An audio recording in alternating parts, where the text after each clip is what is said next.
Well, guys, it's that time of year. First game of the season's over, and everybody has declared the Jets season done. Are they right? I don't think so. Let's find out why.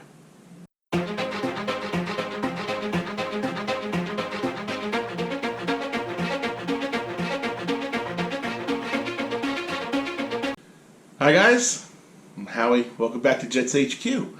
Let's jump right in. This is just going to be a really fast State of the Union address here.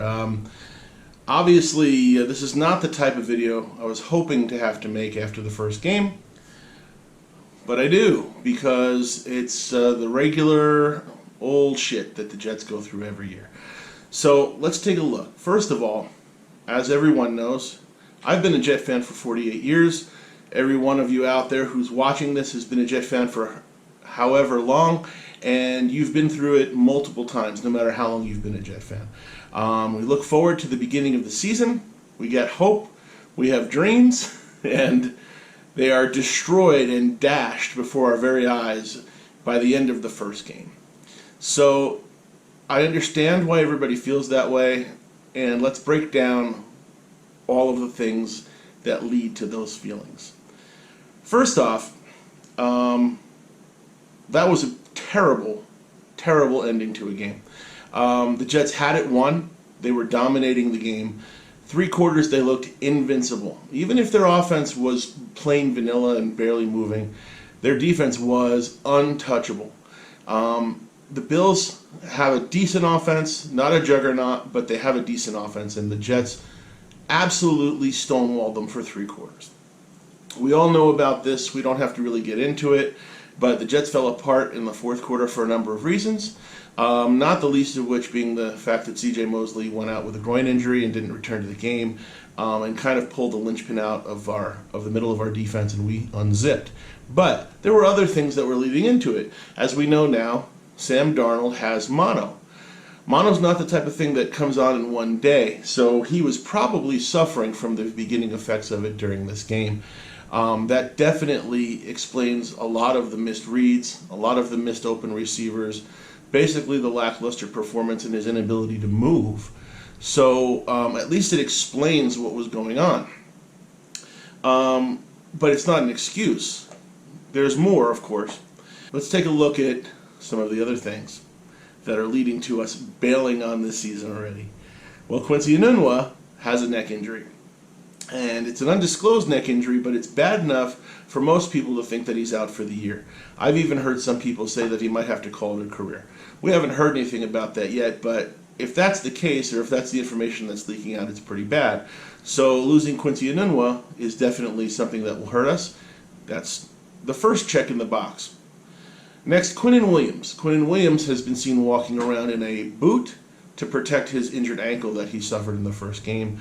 That also is a crushing thing to see, especially since these are number 1 pick and one of the ones that was expected to challenge for Defensive Rookie of the Year.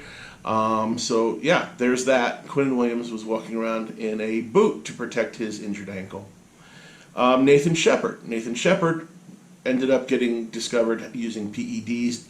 It was something that stemmed back from the offseason when he was rehabbing injuries, but he was still tested positive. He admitted to it and has been suspended for 6 games, and he won't contest that. So he's used up the first game and now is suspended for the next 5. So there's the next check in the box. C.J. Mosley, of course, the injured groin. That's goes without saying that if we lose C.J. For any period of time, we're in serious trouble.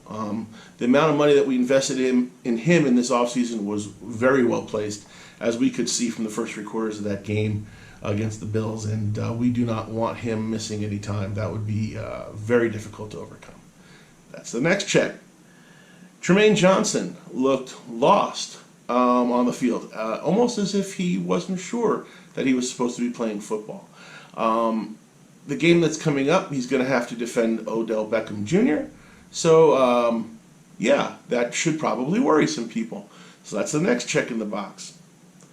We are now currently on our 4th kicker since the beginning of training camp. The other 3 couldn't hit water if they fell out of a boat. So That's already cost us a game, and most decidedly has people irritated since we had a Pro Bowl kicker coming into the offseason at the end of last year. So that's the next check in the box. Of course, we've already mentioned it, but Sam Darnold now has mononucleosis. Now, he was originally expected to miss this first game, the week 2 game against the Browns, but really, mononucleosis takes quite a while to recover from, so he's probably going to miss more like 3 games, I'm assuming. We do have the bye week 4, so he might only miss 2 games, but it's looking like he's going to miss more than just 1, and he was definitely someone that we were pinning most of our hopes on going into this season. So there's the next check in the box. Of course, everybody remembers that Avery Williamson is out for the season. Our other middle linebacker, one who we were also pinning a lot of hopes on, covering that middle with C.J. Mosley, just completely locking down the center of the field. And as you could see, what the Bills were doing with their dinks and dunks over the middle, their 5 to 15 yard passes, we were gravely missing the presence of Avery Williams in coverage there over the middle. So there's the next check in the box. And of course, the last check in the box was the last game that we played, losing in such a horrible fashion in the fourth quarter to a division rival is probably just the biggest kick in the balls that any of us could have suffered, of course. Having the game sewn up mostly through the first 3 quarters and then dropping just an unimaginable loss on ourselves against the Bills, not being able to kick an extra point, not being able to kick a field goal, just leaves the worst taste in the mouth of everyone who's a Jet fan around the world. So there's that, and that's the last check in the box of all of the things that are leading Jet fans to the edge of jumping off of buildings, and I can understand why everybody feels that way. But take a step back, everybody, okay? Let's just call off the fire squad. No, we're not dumpster fires just yet. Let's just see if we can take a little bit of a step back and look at things a different way. Now, as far as the Anunua loss, it is big. But we did get lucky. We traded for Demaryius Thomas right before the Antonio Brown scandal broke. So while it looked like Bill Belichick and the Patriots were getting another monumental break, as they always do, in the number of monumental losses that the Jets have with all of these boxes that we've just checked, it just looked like another easy road to victory for the Patriots. But not so fast. Antonio Brown is a dumpster fire all on himself. He's got his own problems, and he's going to play this Sunday, but he's bringing his own set of distractions. Having gotten Demaryius Thomas from the Patriots before this happened was a real stroke of luck. And I think that having him to replace Anunua is a very, very good move. Now, Joe Douglas obviously knew that he was losing Anunua, and he made the move as quickly as possible. So I have to still tip my cap to Mr. Douglas. That was a good move, and not only did it help the Jets, but it hurt a division rival, and it might have hurt them more than we know. So that was actually quite a stroke of genius and good luck, something that we should be very happy about. Down to that next box, Quinnen Williams. Quinnen Williams' boot is off, and he practiced today. He was looking pretty good, as a matter of fact. From the tweets that I saw and some of the news, it looks like Quinnen will play. He may not play all of the snaps that he played in the last game, which was about half. They'll probably protect him, but it's okay. He's going to play. His ankle is undamaged. It's just slightly sprained. And, I mean, we do have some pretty seriously good players that we're starting with him anyway. You have to remember Steve McClendon was the starter over Quinnen and at nose tackle. And he also had a tremendously good play and ended up with a fumble recovery. So not so bad. I think that we're going to be okay, and I think that after the bye week 4, Quinnen Williams will have a chance to heal up, and I think that he'll be playing more and more. As long as he doesn't re-injure the ankle and takes it easy, I think that we're going to be okay there. Next, Nathan Shepard. Well, Nathan Shepard is suspended, that is true. But he wasn't starting, thankfully. We have some very, very good tackles that we're starting ahead of him. Leonard Williams and Henry Anderson played tremendous games. They were fantastic in game 1. It was not their fault that we lost. And having them there, they're just going to get some extra snaps. Of course, you don't want to put too much of a load on your starters, especially in the beginning of the season, and you don't want to run them down. But it's not like the end of the world. These guys are used to playing whole games, and they played fantastically. So the Nathan Shepard suspension, probably, while it would be really nice to have him for depth, is not going to hurt us in the long run. So we should be able to skate through that and get him back after week 6. Now, Tremaine Johnson. It is true, Tremaine Johnson looks terrible, and he's going to have to step up his game tremendously. But we were handed another very positive thing. Odell Beckham Jr., another diva in the league, can't keep his mouth shut. And since the Browns are playing the Jets Monday night, he had to go ahead and attack our defensive coordinator, Greg Williams. He said Greg Williams is dirty. He put out hits on people. He was trying to injure Odell Beckham Jr. in a preseason game by having his players hit them low. And all of that's been dealt with, and Greg Williams answered him and told him to basically go fuck himself, that he didn't call any illegal plays, and if he doesn't want to get hurt, then get off the field. But the one thing that Odell Beckham Jr. did, and really did us a favor, is he gave us some blackboard material. Do you think that Greg Williams and Tremaine Johnson are not going to have a game plan for Odell Beckham Jr. coming in from Monday night? I really think that if the hits weren't out for Odell Beckham Jr. before, they sure will be now. And it'll be very interesting to see if they just blanket him, shut him down, knock him out, hit him low. I can't wait to see all of the different things that they do. And if he wears any jewelry on the field, the Jets should be definitely ripping it off. Anybody who wears a $300,000 piece of jewelry on the field deserves to have it torn off and destroyed on the field. So let's look to see what piece of jewelry he wears, and if the Jets don't target that to really piss him off. I hope they do. It should be pretty interesting. I'm looking forward to that. Now, onto the kicker situation. Yeah, we're bad. We did sign Sam Ficken. We've talked about this already in a previous video. But I think I have a little bit of confidence in Sam Ficken. So far in practice, he has not missed a field goal or an extra point. Now, it's practice, and Taylor Bertolette could hit him in practice too, and so could Kerry Vedvik, so we'll see what happens in the game. But Sam Ficken seems like a decent kicker, and we're going to have to give him a chance. He's a pro for a reason, and he's got a hell of a leg, so we're going to see where that takes us. It could not be any worse than what we had before. So if we were jumping off of a building because of our kicker situation before, this should be at least somewhat better, and once he gets on the field and kicks a few through the uprights, it could be a whole lot better. So I'm actually looking forward to seeing an extra point and a field goal in this next game, just to see if we can do it and build a little confidence in our team. Now, for Sam Darnold, yeah, this is a tough one too, and I understand why everybody feels the way they do.